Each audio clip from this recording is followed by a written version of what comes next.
Here we are, another Thursday? No, I was going to say Thursday. It's Tuesday. It's Tuesday. The other Holy, Thursday. holy moly. Wow, wow, wow. Welcome to another Tuesday night with Marketing Made Easy. I'm Joey Ragona, Joey Forgetful Ragona today. And maybe I should change my little thing down there. And of course, with my good friend Scott Vogel in the house. There he is. And yeah, what a way to start off the night, huh? What day is it? What year are we in? Who are we? Where are we? What are Is this real? What's going on? Are we in the Matrix? Man, holy crap. we? Um, good to see you, my friend. Good to see everybody tuning in live right now. Thank you. Maybe hashtag live. Let us know you're here live. Hashtag replay if you're watching the replay. But right now, let's do the hashtag live. Let us know you're here. Say hi. And we are going to talk a lot about confidence today, which has everything to do with the marketing, has everything to do with about building your business. Did you say we're talking about incontinence, Joey? No, confidence. Oh, okay. It was the delay in the vocal portion of the presentation. Thank you. Very good. We're talking about confidence today.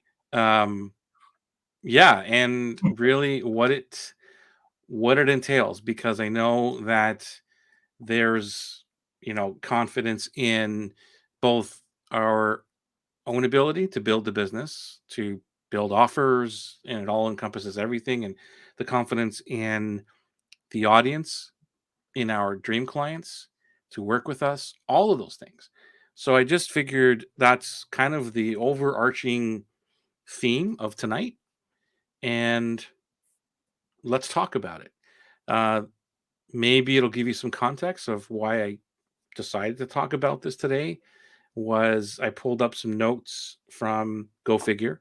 So I pulled up some notes from an old marketing seminar I took with Brendan.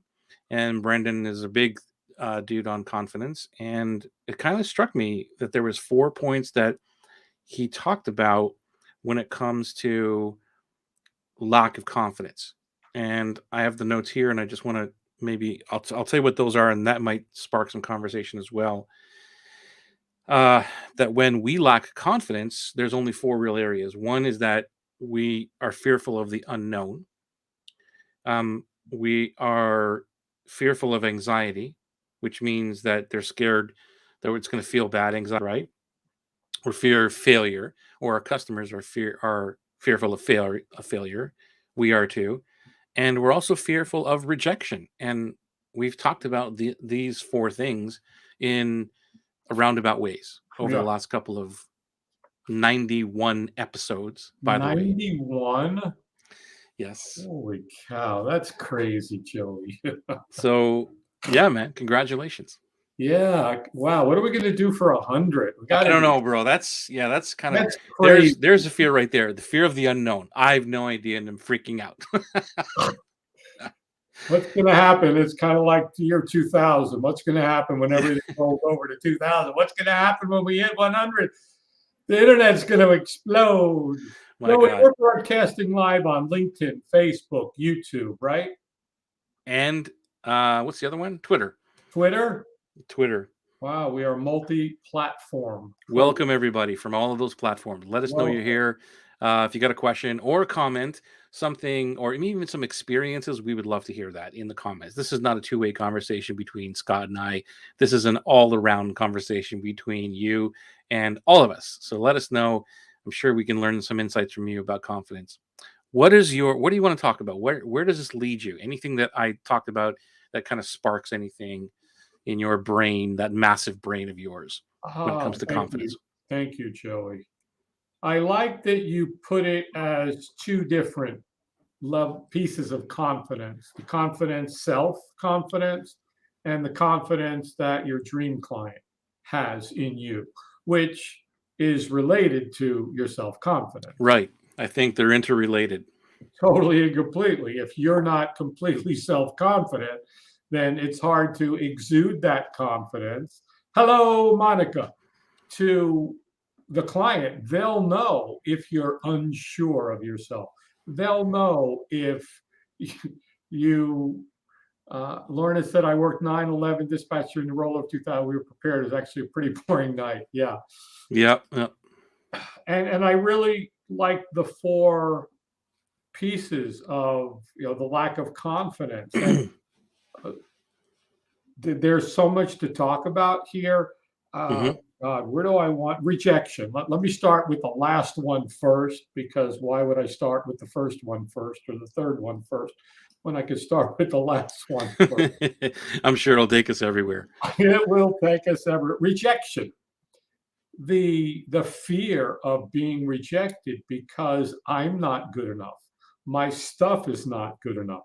And that goes into deep seated core beliefs. Now we're getting into mindset and belief systems and confidence. Did you get to become confident? Was there an influence? Was there someone in your life who told you you could accomplish anything?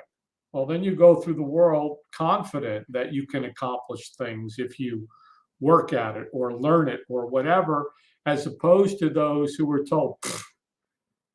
And especially in the world that we exist in, Joey, and I think the way people come to you is they're lacking confidence. And they also have those in their lives, we've talked about this, saying, okay, another one of your schemes, Scott, another one of your harebrained ideas that you've come up with that to make your millions and billions of dollars. And okay, let's humor him or her. Or what about the last 2 years you spent $20,000 in courses and programs and coaches, and the only place we're at is less money in our bank account. And that's how they come to you. And I was on a conversation with a colleague today, and the bright, shiny object syndrome, I think, is as a result of lack of confidence in your superpowers.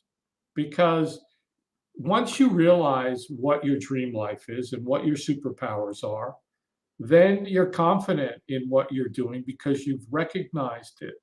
When you just go willy nilly, it's, well, oh God, if I had this program and it gave me those results, then I'd make all this money. Right. And you invest in it, and then it doesn't happen. And you keep going on and on and on to the next thing. And I think it's a lack of confidence in self. It goes to being rejected. There's so much here to unpack.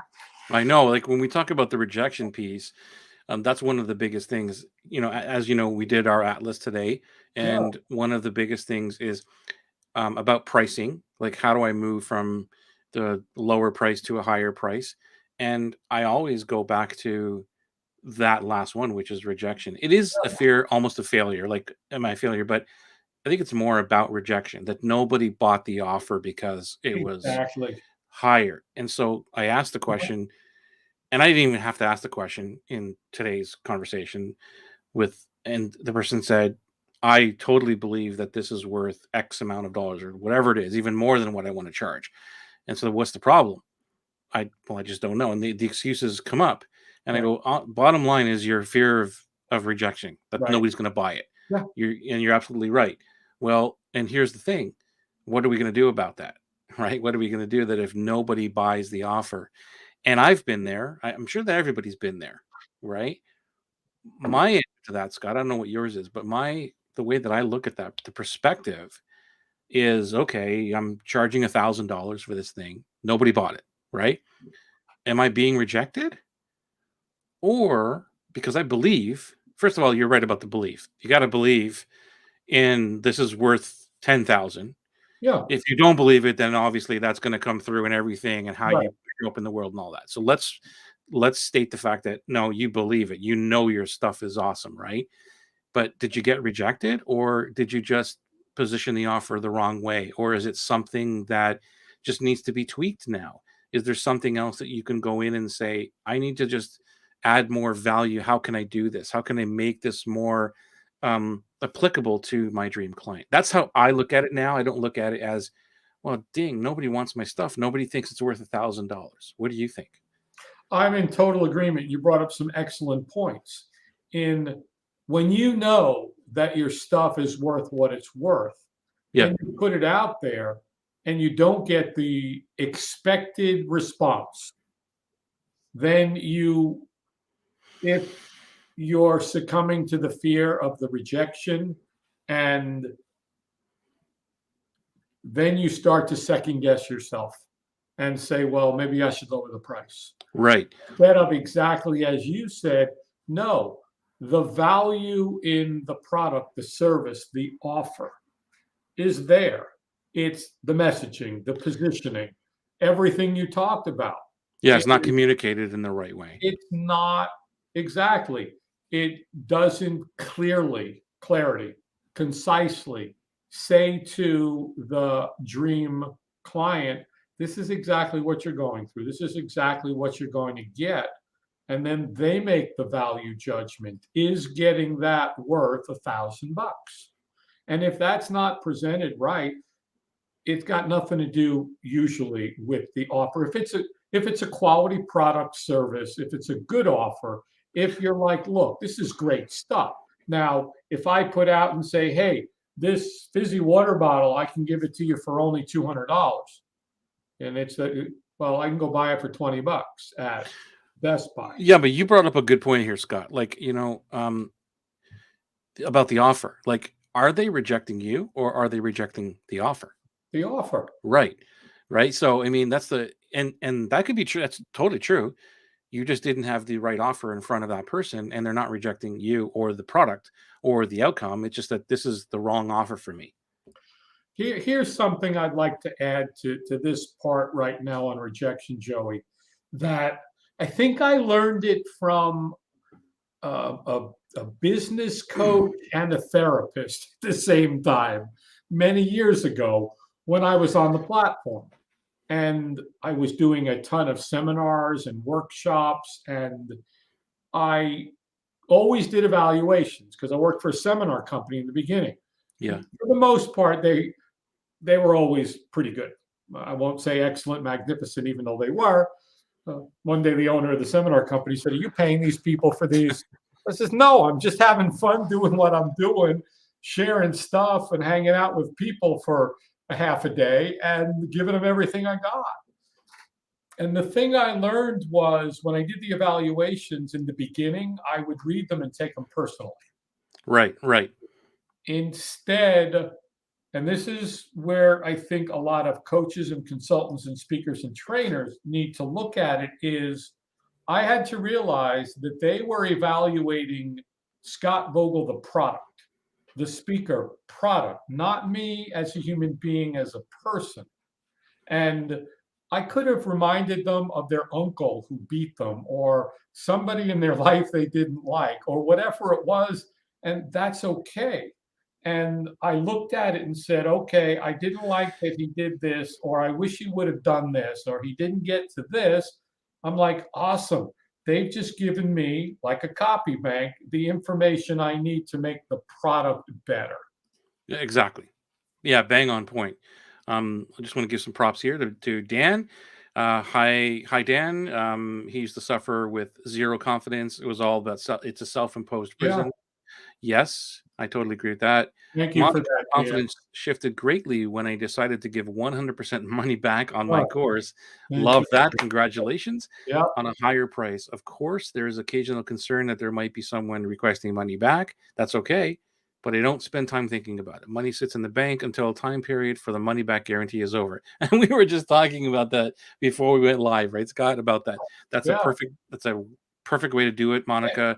Very brilliant financial what's a security, I guess, if you want to call it that. Yeah, and it's what I think we all need to understand is it is a fact of business that you're going to get refunds. I would have to believe that Tony Robbins gets refunds, and Frank Kern and Brendan and they all get refunds. It's not you in that situation, it's the people, it's the person. It wasn't the right thing. They couldn't do the stuff. They weren't capable of going through the program. They didn't have the time. the partner got pissed off that they spent that. There's a myriad of reasons that you should look to on why somebody didn't buy or rejected. Not yourself. It's going and evaluating and have somebody look at it. You and I do that all the time, Joe. We go look at copy, we look at landing pages, we look at funnels and sequences and messaging and positioning and say, here's where the problem is. It's not with you. Yeah. And that's Okay. So, where I mean, there's so many things I want to unpack here. oh, Um, One, I just want to remind everybody who's coming on here right now that we are talking about confidence basically in two separate areas or two buckets, however you want to call it. That it's confidence about yourself, confidence in what you're doing and all that. And it's also the confidence that your prospects, your dream clients have in you, also how they have in themselves. That there's a whole there's a lot of tentacles that have to do with this confidence thing. But what the main areas of when somebody is lacking confidence, whether it's you, your prospects, whatever, is they're fearful of four things. One is the unknown. The other one is anxiety. They're scared that it will feel bad or whatever. They're also fearing of failure and they're feeling of being rejected or some kind of rejection. Those are the four areas of mainly of lack of confidence when they have lack of confidence. Okay. There's another area here that I want to explore with you, Scott, which is when we are fearful or not lack of confidence in ourselves and because you know that what I'm all about, which you can't really see that sign over there, which is we do different, which I'll just give myself right there. We do different, right? well, you have Joey do different, Ragona, right Well, I there. just want to show the sign because that's what we're all about. And Yep. there's a reason. And the reason is because when you want to step out into the world and share your knowledge and we lack confidence in our product or whatever we're doing, what do we normally do? We normally look at the competition Hmm. and we say, what is Scott doing and how can I do it better? Right. And as you know, different is better than better, Yeah. right? Thank you, Oh, Sally Hogshead, by the way. But that's what it's about. It's not about being better, it's about being different. yeah. Different. And that has everything to do with fear of the unknown, fear of rejection, right? Yeah. And so if you agree with that, and I'd love to hear your thoughts and everybody's thoughts on this, is that when when you compare yourself to others, you lack the creation and the value that you can bring into the world because all you're doing is looking at Scott and saying, "Oh, well, I could do that better than Scott." But you're not really creating value. All No. I'm doing is comparing myself to you and saying, "Okay, I'm going to try and do it better." I'm competing with you. And in my world, it's all about not competing anymore. Like I don't have competitors because I'm creating my own value and it goes beyond what I can do. So I look at something and say, I'm not focusing on how they do it. I'm going to completely break how they do it and I'm going to do it completely different. What are your thoughts on that?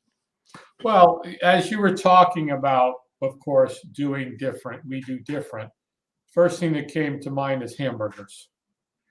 And McDonald's started out, became the most successful hamburger chain on the planet with the best selling system on the planet.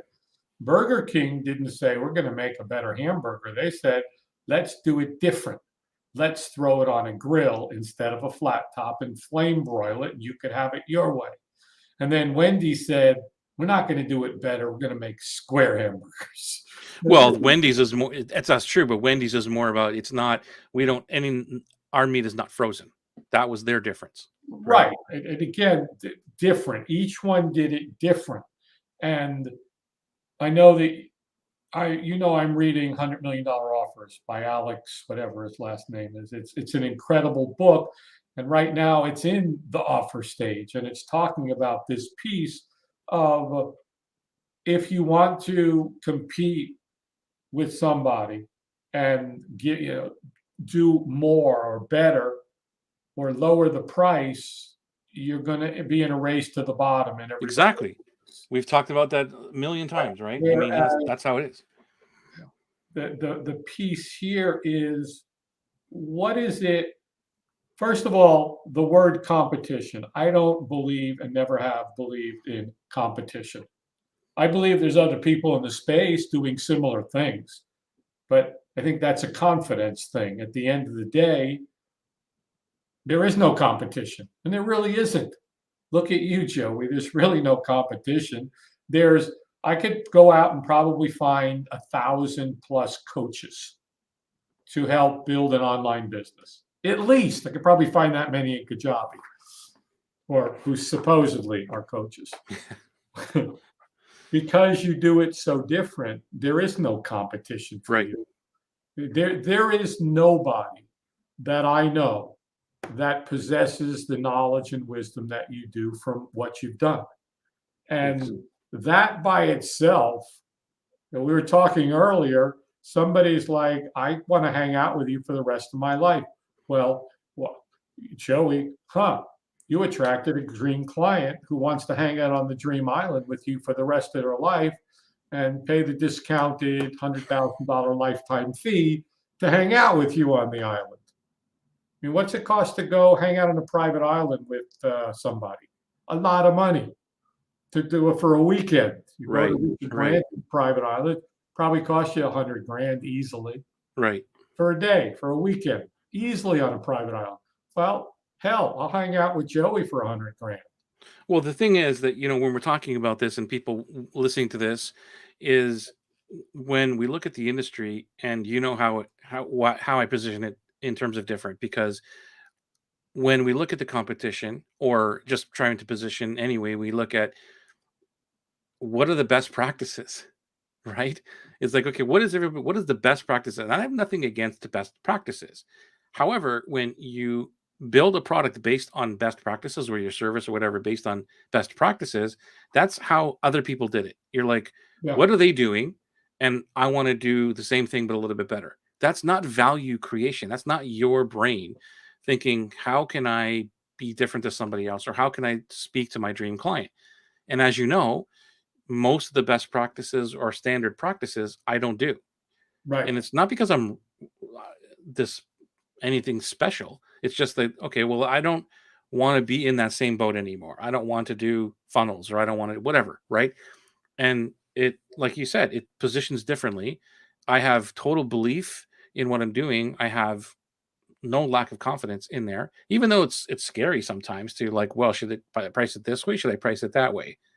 But I'm trying to build something that is based on my true belief, Right. right? And the confidence comes from the basics of understanding who you want to work with, which is a whole other conversation, which we can get into dream clients, which I don't want to really get into that one yet right now. But let's I know you got some thoughts on there, or do you want to first have your thoughts and then we'll go to the comments? Well, let's go to the comments. My thoughts are kind of new ones, not really jumping on anything of yours. Okay. Let's see here. Thank you, Monica, for the lives. And this one here. No, we already hit that one. Facebook user, hello. I don't know who that is, but hello. Thank you for being here. That's Ryan Mathis. Oh, hi, Ryan. Great. Thank you for being here. Lorna. Okay. The fear of no one will buy something that still comes every now and then, every day right now. That's completely normal. It takes some good awareness and self-talk to chase those thoughts away. Going back to what the boot camp can do and what it can do for others is what reminds me that what I have is definitely worth the value. So now my fear of not communicating the other fact. So now we've instilled another fear into Lorna. Thank you, Joey and Scott. You didn't put that up there, Joey. You were. I did. I'm dude, you're frozen on my side. I don't know if that's true for everybody else or not. Because I see you frozen on my side, bro. I can hear you. Can you hear me? I can hear you, but your picture's frozen. And give me a second. Let me try something. is everybody else seeing Scott frozen? Yes, he's frozen. Okay, good. It's not just me because we were having internet problems on my side. Usually, it's my it's on my side. Okay. So, Lorna, was that a question, or do you want some help on that one, or was it just a comment to say thanks, guys, for putting another another fear into me? Let me know, and we can come back to that one.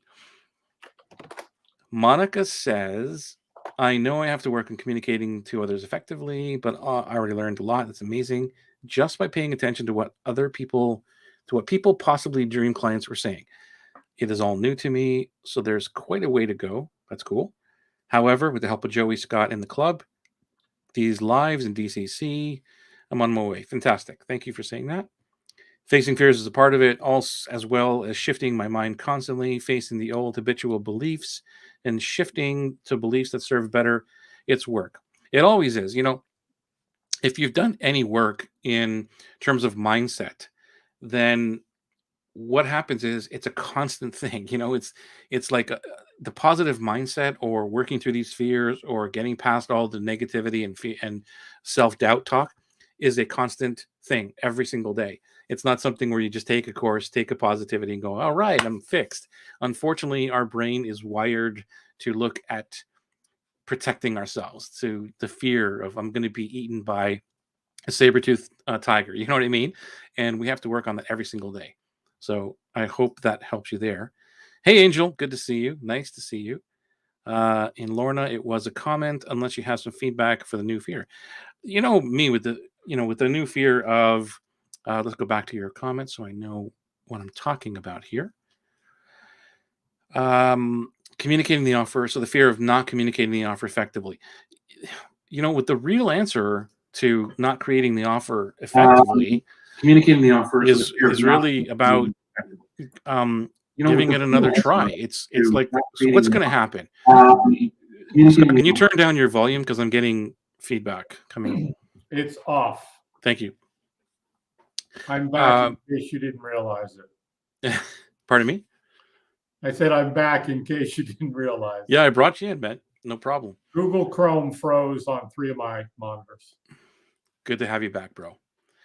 So I'm just trying to give Lorna some advice here on the new communication fear, and I think the way that I would approach it is that if it doesn't work, Lorna, really, like if you put out an offer and the communication didn't work, then it's just telling you that you need to work harder. Like, there's no real magic to it.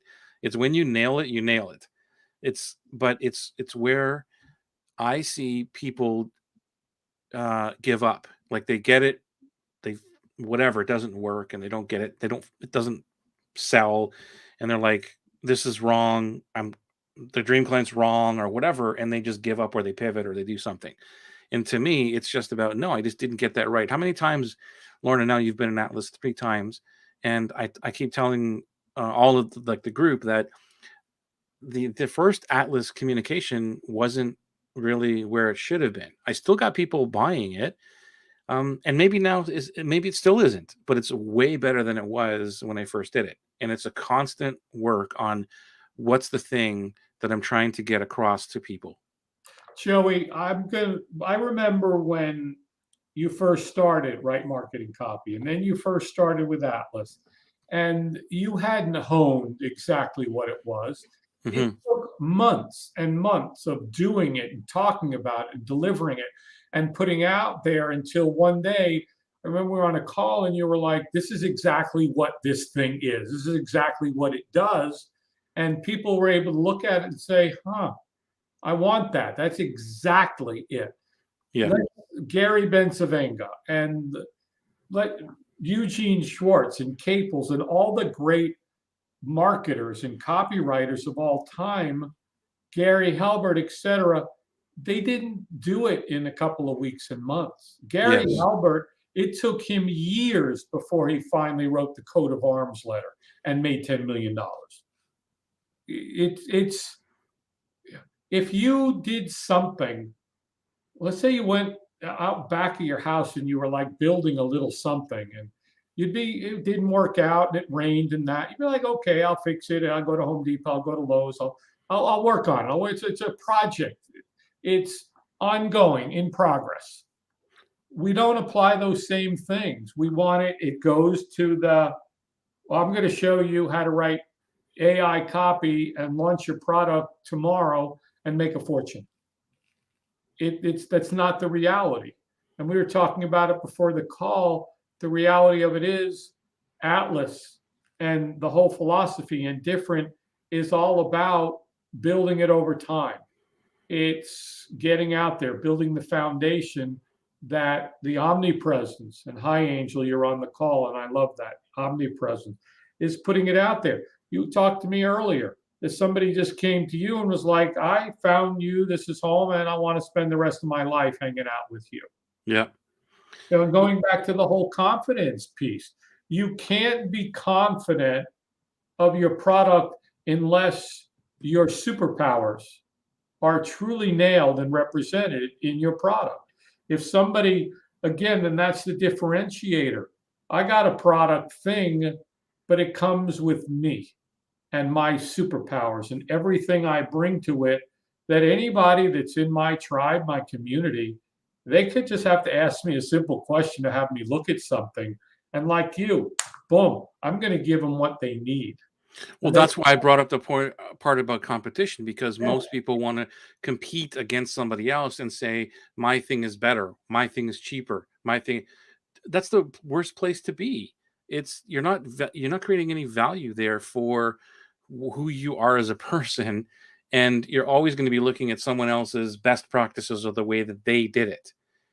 That's why I think, as you talk about, what I guess you see me do is, by taking all these pieces from all the books and whatever it is and structuring something yeah, that is uniquely mine. Because, how many times have people come into Atlas or Ray Marketing Copy or something and, oh, I already know, I know this, what you're teaching me is kind of not new, but the way it's packaged is new. yeah, Boom, brilliant, bingo, ding, ding, ding. You ring the bear. Like that's what yeah. it's about, right? It's nothing super. It's not super. That's brand new for anybody. It's how it's packaged and delivered in terms of me as an individual, not competing with anybody else. It's because you do it different, Joey. Yeah, and that's the way I think everybody needs to do things. When I got into the video creation world by accident 5 years ago, and I bought Explaindio, it was supposed to be the best video creation software in that genre. Yeah, They had no tutorials. There was no way to learn it. I spent months, hours, ridiculous amount of times. And then one day I was like, I should just do a course on it. And I did.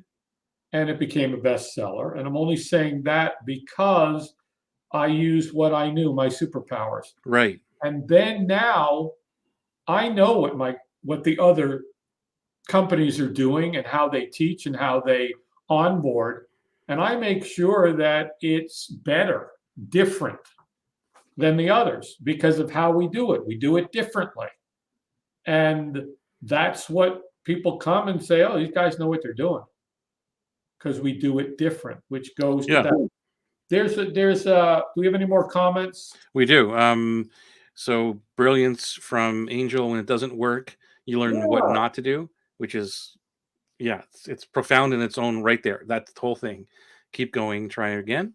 Well, testing, testing, testing, testing, and testing. You test it and then you test it again and you keep on testing it. And even if you figure it out, you keep on testing it because you take the control and then you test against the control. And then you test until you find out. Do you put stuff out that doesn't work? Uh-huh. Well, then let's go back and Well, look at it. most of it's not going to work. Of course, most of it's not going to work. But then you have the ones who are, fear of the unknown. What we're talking about, the fear of failure. Well, if I do this, is what happens if it doesn't work? Then you try again. But they don't want to hear that. They're Of like, course so they not. sit in the garage waiting for all the lights to turn green before they pull out of the garage and drive to the destination. That's Right. never going to happen. That's funny. Carvel, my developer business partner, Be a Video Pro, says that all the time. Yeah, He says, if we wait till all the lights are green, we're never going to get to town. yeah. But it's true. They sit in their driveways and like, wait, where's all the green lights? And Ain't gonna here's happen. another piece, Joey, is and I heard this from Perry Belcher years ago. It was the richest place on the planet is the graveyard, Yeah. because most people are so fearful of the unknown.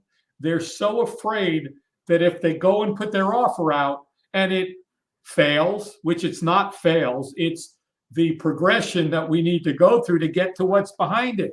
Hmm. That they're like, but if I do this and it doesn't work, then what? Well, the then what is what's after it, and you can't get to what's after it until you put it out. And again, let's go to Babe Ruth. Babe Ruth was all-time home run dude until some other guys took steroids and did it. But he was also the strikeout king. He struck out more times than he hit home runs. He had to keep striking out, and he knew. Goes to the same thing. You have to get 7 no's before you get a yes. It's part of the process. And unfortunately, when you read the ads and the guru stuff and all the crappity crap funnels, it's like, let me show you my bank statement and how I made $87 million while I was laying in the sun doing nothing. And Yeah. you didn't tell me about the 20 years you struggled and scraped and went to every seminar and learned everything till one day you finally figured it out. Right. Exactly. And Ryan says, never give up applies to everything. If you give up, you never wanted the goal in the first place. Yeah, for sure. This is all, this is, Ryan, you hit the nail on the head. Like, I've coached entrepreneurs officially now for over a decade. And I've had people come into masterminds and they've given me lip service for, they can tell me anything they want. And I know an entrepreneur within 30 seconds of speaking to somebody, and everything in my heart and soul, I will stand up and defend this statement, is that everything comes down to belief. Everything, no matter what it is, the failure of your business, the getting customers, the thing, whatever you want comes back to belief in you, in yourself, in the thing you're doing, in the unknown, and all that. If you do not have belief, nothing's going to work. Nothing's going to work. And I've proven it over and over and over again, because people have said to me, whatever, and they like, this is what's going to happen. I'm going to go do this. But then the crash happens, or like Scott was saying, they put something out and it fails. And then they're like, oh my God, now what happens if, what if? And I'm scared. Well, why don't you just do it again? Well, what happens if it happens again? That means you don't believe in yourself. You don't believe in yourself. You don't believe in the offer. You don't believe in whatever it is. Well, you're So using a different word for confidence, belief. yes, but that it's belief, it's Well, yeah, confidence, it's faith, whatever word you want to use. It comes yeah. down to that one thing. The thing, Joey, is there's no set path journey for everybody. Even if I give you the 7 steps to do X in this much time, that's maybe how I or other people did those 7 steps in this time. It might take you 6 months to do what you could do in a day. Hmm. And it's so much different. And again, it goes to the Atlas philosophy of, if you want to make money overnight, then you're in the wrong place, you're in the wrong business, because it ain't going to happen. And Yes. Yeah. there's a piece here that we've kind of skipped over a little bit. We've talked about fear, we've talked about failure, we've talked about rejection. I don't believe in failure. I Right. believe that I haven't quite figured out the right way to make this thing work yet. Yeah. And I'm going to rework it, and I'm going to talk to advisors and colleagues and coaches and mentors and say, okay, what do we do? What do we change? What do we try? Well, let's try this. Well, that didn't work. Let's try this. I know that the product, the service, the concept, whatever it is sound. It works. I just haven't quite figured out the exact way. And even when I figure it out, I still haven't figured it out. Because then it's like, okay, well, if this worked, then how does it work better to affect and help more people? The one thing we really haven't looked at is the anxiety piece, Okay. the feeling bad piece, that definitely stress, anxiety, pressure. Well, that's the what if statement. So their fear of they're fearful, or the lack confidence, because of the anxiety that comes into, what if this doesn't work? What if I put in a Facebook ad that I spend X amount of money and I don't make it back? That's where the anxiety starts to come in. Yeah. That's not that's I mean, there's all of it can combine into, well, that's a fear of failure, is it a fear of the unknown, but it's also fear of anxiety, which is the what if. Well, and Joey, I've we're building the marketplace, and I've realized that we've launched like over 100 and some odd products in the last year, and not all of them did great. But each time we learned something new about the product, about the positioning, about the marketplace, and the what if, so what? You and I, you kind of started doing the, forget about the funnels, forget about the landing pages and the sales pages and all this stuff. It takes forever. Put together a Google sheet, put together a piece of paper, and say, here's the thing, and here's how it's going to help you. And you made a post in the group today or yesterday about, let's make sure this thing does what it's supposed to do, and then get it out there before you go build all these monstrous things and funnels and social media platforms and spend gobs of money hiring people to do it. Prove the concept that it works. I know, yeah. Go find a handful of people and say, hey, I got this thing. Tell me if it's going to work for you. We're constantly creating new stuff and software. And what do? We launch it to a small beta group and say, hey, does it work? Or pay a little bit of money for it. We always do that. We launched another thing. We just had 4 new pieces of software created that we're going to launch soon. And I'll put it out there and I'll say, hey, I want to do a beta. I want to see if this thing actually does what I know it does. Right. I'm confident in what it does because I helped develop it based on the problems that we were having and in self-defense. Yep. I am so blessed that I have a guy that I can say, I got this problem, help me. And he'll go give me a few hours and he creates a solution. That's what we do. Yeah, but I mean, that's what I mean by the competition statement, is that you're not looking at the competition. You're saying, I've got this situation, or I know my dream clients want this thingy. How can we fix that?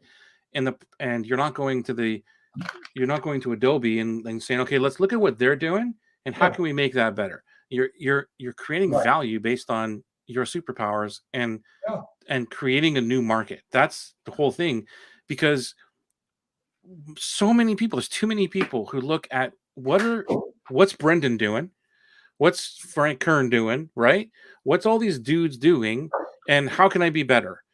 Or it's even worse on the other side of it. It's like, well, I'm a mindset, high performance coach, so I can't be like Brendan because he's already got that market. Wait a minute, I'm a mindset personal power coach. Tony Robbins already got that, and that's anxiety. Well, what if I can't do that, right? So the whole point is that if you're looking at the market and you're saying, how can I be like them, or what are they doing best? You are changing your company to be like something else. It's not who you are. That's huge for me. It's like, and when I'm teaching superpowers to people, like they get it, but I'm like, guys, you got to look at what are the things that you grew up with that got you in trouble, or something that you kind of avoid sometimes. And at every time I teach it, a new thing comes up in my head, realizing, wait a minute, this is where I am. And here we are about different, because I've been different all my life. And it got me in so much trouble because I wanted to go against the grain. And now I look at that saying, wait a minute, that's who I am. My whole thing is we do different. That's it. That's what I do.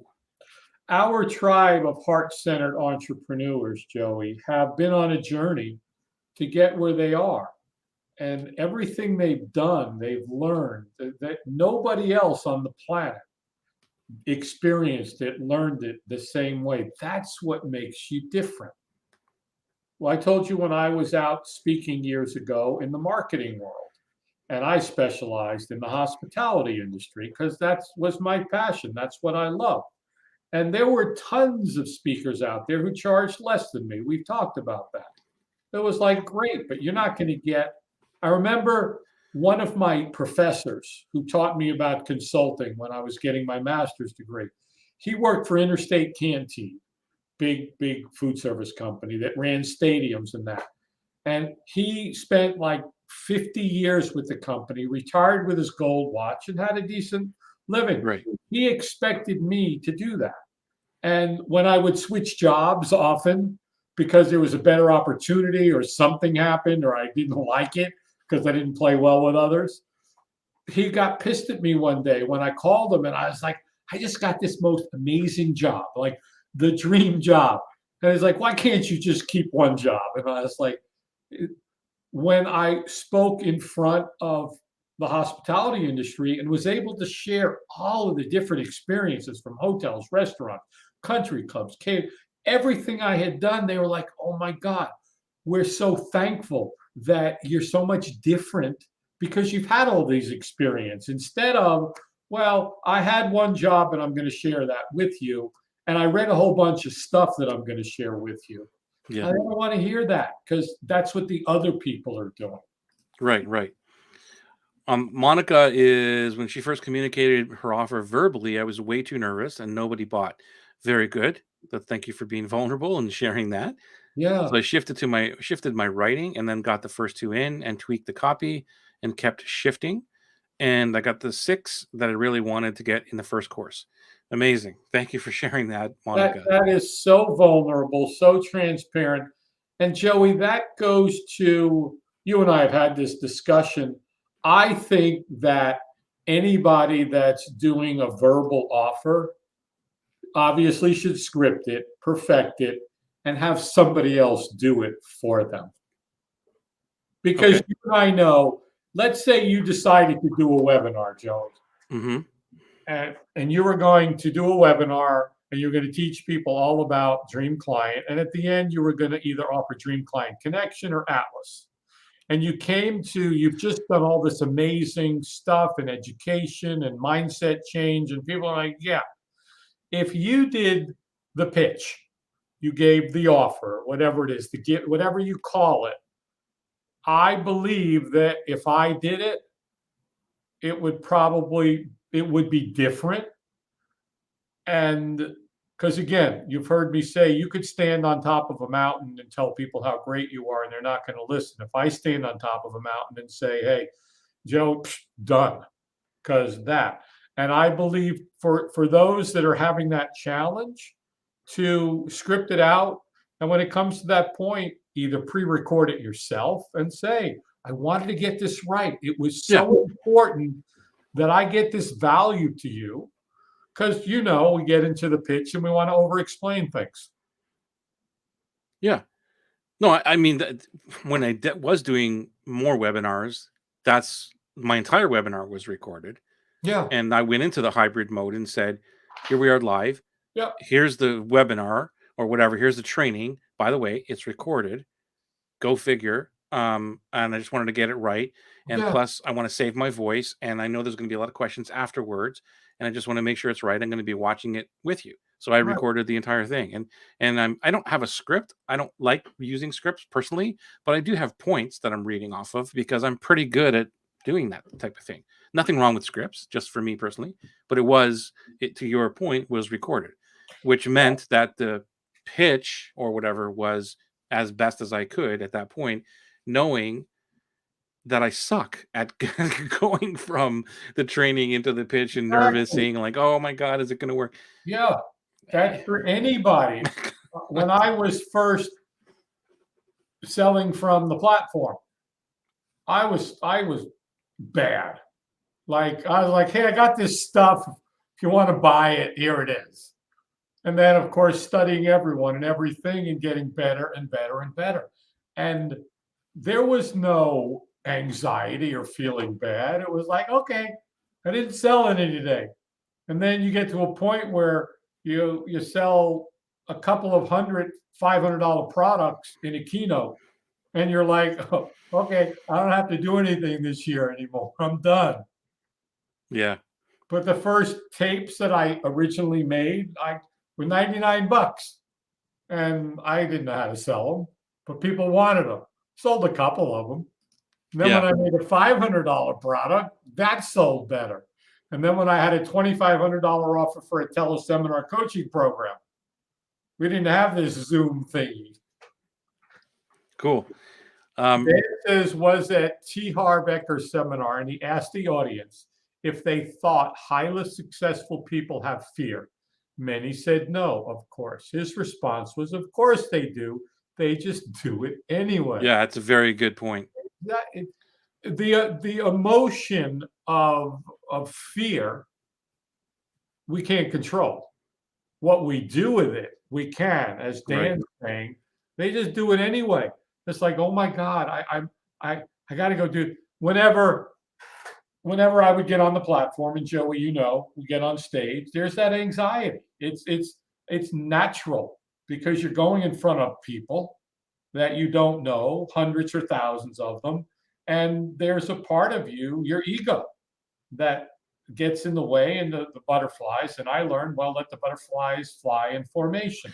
Dude, like, you know what? The funny thing was you talking about speaking, and I may have mentioned this to you before, but when I'm the opposite again. I think it's weird, just maybe my brain is wired this way, but I have no problem speaking to 20,000 people. And like, it's easy for me to do it.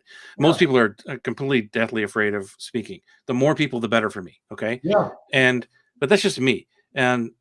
But it doesn't mean I'm better than anybody else. But the reason I'm telling you this story is because of this, which goes in line with what Dan is saying here and what you're saying is I was deathly afraid of speaking to small groups. And I'm talking about 5 people. I'm talking about 10, and most people can do that. That's easy for them. Like, oh, just put me in front of 5 people. I can talk like forever. And I would shake and go crazy and have that anxiety and have panic attacks, believe it or not. And I knew that where I needed to go was to speak in front of smaller groups. And I'm talking about between 10 and 50 people, maybe 10 or 50 people. That was like smaller groups. And I remember going to one of my friends and went to his event, and he had, I don't know, 10 or 15 people there. And that's when I did it. Like, to Dan's point, I said to him, listen, I'm going to freak out. I'm probably going to pass out. I'm going to be sweating like crazy, but I did it. I was fearful as anybody could imagine. And I did it, and I sucked at it, and it was the worst thing ever. And I kept doing it. I kept going back to those events, small groups, 15 people, and I'm freaking out, and was just working through it. Now it's easy for me. Like, I can speak to both audiences, but it was like, to Dan's point, I was deathly afraid, and it's the same as everybody else here. Like, I lacked the confidence in myself to speak to those people. Right? It's a subset of declining suckage. The first time you do anything, the first time you put an offer out, your first time you run a Facebook ad, Google AdWords, anything, you're going to suck at it. And you keep doing it, like Dan said, you just keep doing it until you suck less, until one day you suck so little you actually become good. Yeah, you're not bad, right? No. Different was hard for me, but I realized that the difference misfits are, magical misfits. We are. Misfit, yeah. Welcome. That gives me let me plug the group. Let's put that in the group for a second. Come and join the Magical Misfits over here in Heart Centered Marketing Club. We're all there having fun talks and supporting each other. So let's get back to, let me take that off there. Get back to, oh shoot, I lost it. Where was it? There it is. Okay. Different was hard for me, but I realized that different wasn't going to change, and I fell in love with me and my unknown. That is amazing. Congratulations. Fell in love with me and my unknown. I love that. I love that. And that's a difficult piece, Joey, is when I first started recording tapes and doing that, and I listened to it, I'd be like, oh my God, that sounds terrible. Well, it didn't. I had to fall in love with my voice. Yeah. I was coaching one of the yoga teachers. She's making some videos for her yoga classes to promote them. Go figure, promote stuff. And she, do I look good? Do I sound good? I was like, you sound amazing and you look fantastic. You're so good. The message in our heads, first of all, will never sound like we sound when we're speaking and listening, because when we're speaking, our vocal cords are reverberating. So the words come out of our mouths and go into our ears sound different than if I listen to the replay. And what I did was I just said, I love the sound of my voice. I love the sound of my voice.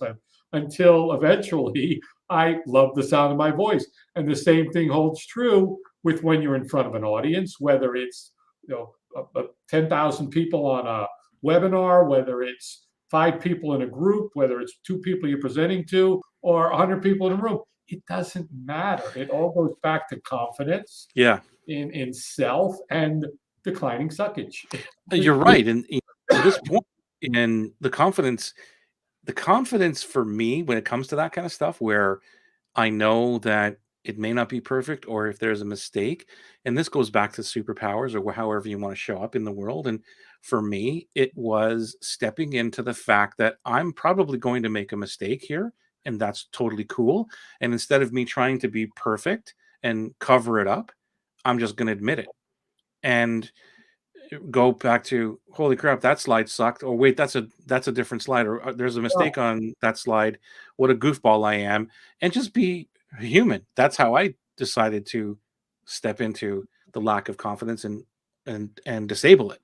Go, well, there's a screw up for you, and for me, the audience loved that. They were like, that's pretty cool, he's human. And I there, remember, even, dude, like I told you the story before. I won't tell the whole thing again. But when I went into the one, big pitch thingy stack thing at the end of a one presentation that I never did ever again, it sucked really bad. But getting into that part, because I knew it was something new that I was gonna try. That I was nervous as hell. But I also put in from the transition from the training to the the pitch was an actual slide that said pitch, right? So when I got to the end of it, because I told people first, I go, hey, I'm going to be selling you something here. So when I get to that part, I'll let you know. And there was an actual slide that was all red with white lettering. It said pitch, right? And I go, and that was my transition, because I knew I would suck trying to get nicely into the transition. And I go, okay, guys, this is the pitch part. Ready? yeah, Here we go. Boom, right? And it there still were sucked. there were times, Joey, when I do 1 and 2 day seminars or half days or whatever it was, and I would get going, and you'll find this hard to believe. I'd go off track. I'd go on a tangent. I know you find it hard to believe, and then I'd be like, "Where am I?"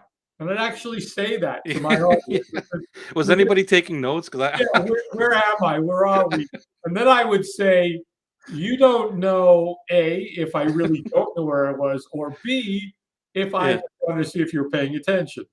And it's how you gotta be gentle.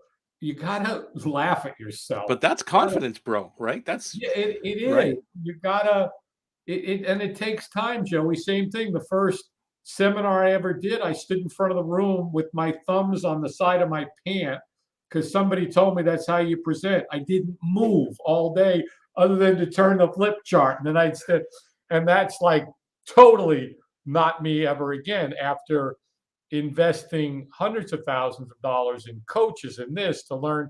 I paid a guy $3,500 to learn this.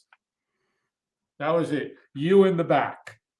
God. It was an acting coach. I remember when I started speaking in real estate events, they all went through. I forget the name of the company now.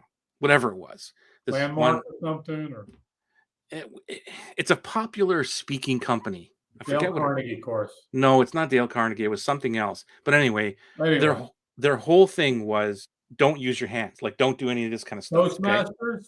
Yes, Toastmasters. Thank you. So it was Toastmasters. Everybody went to Toastmasters, okay? Yeah, And all the speakers were exactly the same. They were like freaking statues, yeah, okay? yeah. So what do you think I do? I go on, and not only because I'm Italian, but as well, I'm moving around, Yeah, I'm using my hands, I'm doing all this kind of stuff, and people are like, this guy's like he's different. They're listening to this guy, right? It was just because, dude, like, don't look at what everybody else is doing. I'm confident in what I'm saying here, and I'm not confident in standing there being a Toastmaster statue. right. Exactly. Anyway, Angel says, be more afraid of not trying again. It's a disservice to the world to keep your awesome hidden from the light. I love that. I don't know what Totally. you agree with. I guess you're agreeing with Angel there, but thank you. Or Yeah. you're going to say something, Scott? No, I was just no, I was agreeing with Angel and Narcissa. Belief drives behavior. It does. True, true dat. Do different. Yes, we do different. Amazing. Where in the Dale Carnegie training, as long as you didn't bring it up and I did, there was an exercise that we did to warm up the room before, like the first couple of minutes to get everybody situated and any latecomers. And it was just act enthusiastic and you'll be enthusiastic. Act enthusiastic and Right. you'll be enthusiastic. It's like fake it till you make it. Right. You've gotta, there are uncomfortable things. It's like walking up to somebody for the first time and asking them the whole bar thing you used to talk about, where you'd just like be there and be different. You were even different in the bar scene. How you, Exactly. Right. Exactly. I love that story. How you did that. It was like, hey. Yeah. Collie says recently there was a systemic trauma family constellation facilitator interviewed by Gwyneth Paltrow, and I'm not about to change my ways of facilitating or attempt to compete with her style because it's not who I am, not who I am, not what it worked because it is not congruent. And that means I am not being integral to the work or myself, and that would not attract clients to me. Well Right. said, Collie. Excellent. Yeah. Right on. That's just be you. Be you. And I promise you, dream clients will enter your universe and want to stick around. Vero. Hey Vero. How you doing? Vero, I You want to just read that one? posted something on Instagram about the ways I'm an unconventional business owner. Love it. And standing on my superpowers, unicorn. Not being an agency. Yes. Being about people over profit and intentional on how I approach design. It got more saves and shares than any other post I've ever done. Rainbows, unicorns, different. Yes. Go figure. Stepping into your superpower, saying, Here's who I am." And look at that. Congratulations. Well, I people love over it. profit. You posted in the group today, basically that too many people are asking and not giving. All the time. It's all I see. Yeah. That's all I see. Just give. Yep. I move through fear. That's so true. That's amazing. Where is it here? Yes, be human. It's okay. So true. I speak with my hands, have to. Otherwise, it would be like a stick figure. Yeah, Toastmasters was all. I don't know if they're still like that, but they were all about that. And I think I went to one, or somebody told me about it. I never went to one. I don't remember, but it was well, I speak with my hands normally. What do I do? And I think they said, well, hold the podium or something like that. And Yeah. Yep. is Hold that the what yours? podium. Then you Yeah, stand. and I go, you look like worse. You look like a dictator. Then it's like, I oh was my like, god, I don't want to. Don't give me a podium. I'm not going to stand behind the oh my podium. god, I'm going out into the audience. dude, am I ever glad I never went? I don't know. Maybe I shouldn't say that, but that's the truth. Uh, I don't know what that was reference to. We're so far behind in the comments, but I'm sure it was to something that Scott This said evening, brilliantly. we've been talking about confidence and the lack of confidence caused by fear, anxiety, failure, and rejection. We're broadcasting live on YouTube, Facebook, LinkedIn, Twitter. You can join us in Heart Centered Marketing Club in the Facebook group. Join us, like us, share us. We talk about all things heart centered marketing. Ask us anything. Come join us and play on Tuesday nights. It's amazing, right? 8 o'clock. Oh, Episode 92 next week. wow, man. Wow. We are gonna hit 100 before this year's out. We right? are. If my math is right. I don't know. Well, let's see, 91. We've got 9 left. The 26th. We've got one more here. 4. Yeah, I think we're gonna do the 100th during the holidays. Wow. Oh my gosh. Talk about a celebration, right? Wow. Hey Mo, good to see you. Just rejoining the chat. Another way of looking at the challenge of rumbling and vulnerability. Yeah, man. Yeah. Yeah, it's we do rock. Thank you. I'll take it. Okay, I just want to. Monica rocks every week. Everybody, all the tribe rocks. Everybody does. I just want to thank Monica for sharing her superpowers with us by creating the promotional imagery for Marketing Made Easy. Tuesday nights. And if it wasn't for Monica, I got to tell you, doing those things and just reminding me again. Oh my gosh, and I need to I need to get the broadcast ready. So thank you, Monica. You are like almost my alarm clock now as well, as a reminder. Say, oh my gosh, I got to put the stuff together. So thank you for that. It's amazing. Yeah, Shall we? we talked about 4 different things today that are that Yeah. lack of confidence. If you're fearful, the 4 things are when you lack confidence are the unknown, the fear of the unknown, fear of anxiety, like scare. What if this happens, and you get all this anxiety built up inside of you. The fear of failure, that you've done something and it didn't work out, which I guess is kind of anxiety too. But also, your customers feel this way. We didn't talk a lot about that at all on the customer side of things, which we should talk about. Um, but it's that, and then the other one is the rejection, is that your fear of rejection when you do something, somebody doesn't like you, somebody didn't buy your offer, or whatever that is. Do we have any more questions or comments, Joey? Nope, just that you guys rock. Which thank you so much. So amazing. Thank you, Angel. We love you. That We was love awesome, everybody. bro. What's that? We love everybody, I said. Brene Brown gives a definition of vulnerability. It's an experience of uncertainty, risk, and emotional exposure.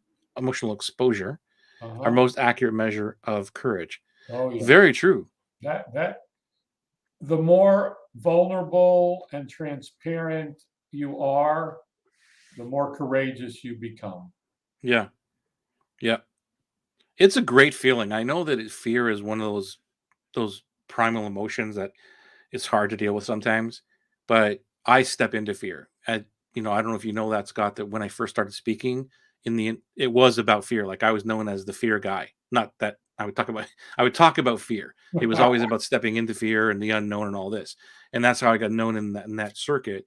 And it was about real estate investing and all this kind of stuff. Yeah. But it was that thing.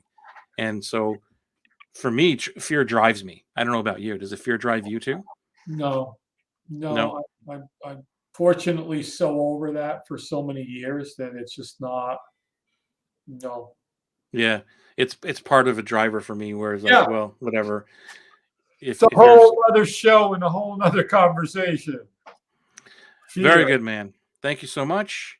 Thank you, Lorna. Thank you, Monica. Thank you, Mo. Thank you, everybody. Thank you, Vero. Thank you, Angel. Thank you, everybody. Appreciate it, man. I'll see you next Tuesday. We'll see you. If you're watching the replay, please #replay. Let us know you're on the replay. Come back here. I will come back here and comment on your comment. Thank you very much. And we'll see you next Tuesday for another broadcast.